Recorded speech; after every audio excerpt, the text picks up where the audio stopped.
ស្ដីមិត្តជាទីស្រឡាញ់សូមឲ្យខ្ញុំសួរសំណួរមួយតើអ្នកទាំងអស់គ្នារៀនបានល្អទេក្មេងខ្លះនិយាយថាខ្ញុំចង់រៀនឲ្យពូកែប៉ុន្តែវាមិនងាយស្រួលទេប៉ុន្តែអ្នកនៅតែចង់រៀនឲ្យពូកែមែនទេ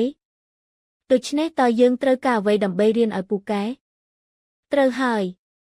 យើងត្រូវស្ដាប់គ្រូរបស់យើងដោយយកចិត្តទុកដាក់យល់ពីអ្វីដែលពួកគេនិយាយហើយចងចាំវាថ្ងៃនេះខ្ញុំចង់ប្រាប់អ្នកពីរឿងសំខាន់មួយរឿងមួយនេះអាចជួយអ្នកឲ្យរៀនឲ្យពូកែនិងរស់នៅជីវិតដែលផ្ដល់សេរីល្អដល់ព្រះស្ដាប់ដោយយកចិត្តទុកដាក់ប្រសិនបើអ្នកយល់ពីរឿងនេះអ្នកអាចធំឡើងក្លាយជាមនុស្សដ៏អស្ចារ្យដែលផ្គប់ព្រះហឫទ័យព្រះ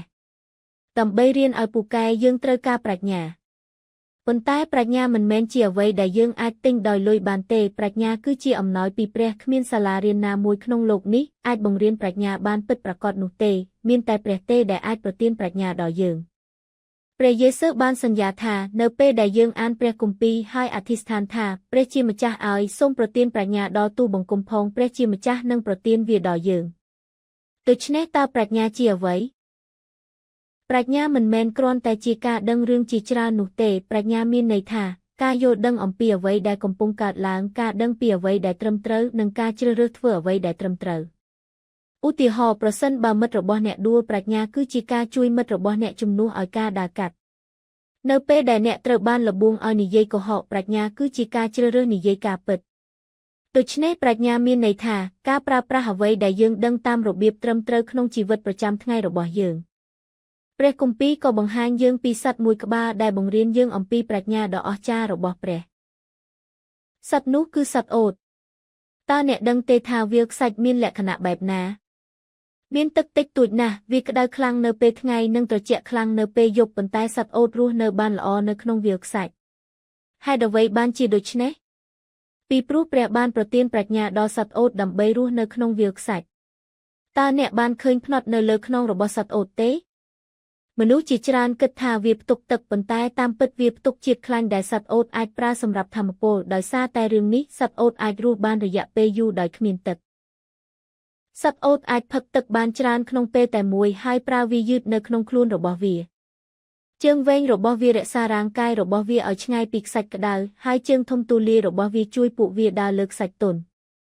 ច្រមុះរបស់វាអាចបិទក្នុងពេលមានព្យុះខ្សាច់ហើយរោមភ្នែកវែងរបស់វាការពារភ្នែករបស់វាសត្វអូតថែមទាំងអាចស៊ីរុក្ខជាតិដែលមានបន្លាដែលសត្វផ្សេងទៀតមិនអាចស៊ីបានសត្វអូតក៏ផ្លាស់ទីពីកន្លែងមួយទៅកន្លែងមួយខណៈពេលកំពុងស៊ីរុក្ខជាតិដូច្នេះរុក្ខជាតិវាលខ្សាច់មិនត្រូវបានបំផ្លាញឡើយនៅពេលដែលយើងឃើញរឿងនេះយើងអាចយល់បានថាព្រះបានប្រទានប្រាជ្ញាដល់សត្វអូតយ៉ាងអស្ចារ្យប៉ុណ្ណាព្រះបានប្រទានប្រាជ្ញាដល់សត្វអូតដើម្បីរស់នៅក្នុងវាលខ្សាច់ហើយទ្រង់ក៏ប្រទានប្រាជ្ញាដល់កុមារដើម្បីរស់នៅបានល្អនៅក្នុងពិភពលោកនេះផងដែរដូច្នេះកុំបារម្ភហើយនិយាយថាខ្ញុំមិនមានរបស់នេះទេហើយខ្ញុំក៏មិនមានរបស់នោះដែរនៅពេលដែលអ្នកត្រូវការអ្វីមួយចូលអធិស្ឋានដល់ព្រះប្រហែលជាអ្នកត្រូវសុំទោសមិត្តភក្តិប៉ុន្តែមិនមានភាពក្លាហានសូមអធិស្ឋានដល់ព្រះព្រះនឹងប្រទានចិត្តល្អនិងភាពក្លាហានដល់អ្នកប្រហែលជាអ្នកត្រូវអភ័យទោសឲ្យនរណាម្នាក់ប៉ុន្តែវាមានអារម្មណ៍ពិបាកសូមអធិស្ឋានដល់ព្រះព្រះនឹងជួយបេះដូងរបស់អ្នកតើអ្នកចង់សិក្សាឲ្យបានល្អនិងធ្វើឲ្យឪពុកម្ដាយរបស់អ្នកសប្បាយចិត្តទេបន្ទាប់មកសូមអានព្រះគម្ពីរដោយស្មោះត្រង់ពេលអ្នកអានព្រះគម្ពីរព្រះនឹងប្រទានប្រាជ្ញាដល់ចិត្តរបស់អ្នកសូម្បីតែពេលមានរឿងលំបាកកើតឡើងក៏ដោយព្រះនឹងប្រទានប្រាជ្ញាដល់យើងដើម្បីយកឈ្នះលើពួកគេដូចជាសត្វអូតដែលនៅរស់រានមានជីវិតនៅក្នុងវាលខ្សាច់ក្តៅកូនជាទីស្រឡាញ់ឥឡូវនេះអ្នកដឹងហើយថាប្រាជ្ញាជាអ្វីការសិក្សាឲ្យបានល្អមិនមែនគ្រាន់តែអំពីការទន្ទេញចាំសៀវភៅនិងទទួលបានពិន្ទុល្អនោះទេទីមួយយើងត្រូវការព្រះដើម្បីប្រទានប្រាជ្ញាដល់យើងអ្វីដែលយើងពិតជាត្រូវការគឺការអានព្រះគម្ពីរជារៀងរាល់ថ្ងៃហើយទទួលបានប្រាជ្ញាដែលព្រះប្រទានកូនជាទីស្រឡាញ់ចាប់ពីថ្ងៃនេះទៅចូលអធិស្ឋានដល់ព្រះហើយសុំប្រាជ្ញាពីទ្រង់ព្រះនឹងប្រទានប្រាជ្ញាដល់អ្នកខ្ញុំនឹងជួបអ្នកម្ដងទៀតនៅសប្តាហ៍ក្រោយដោយចិត្តរីករាយ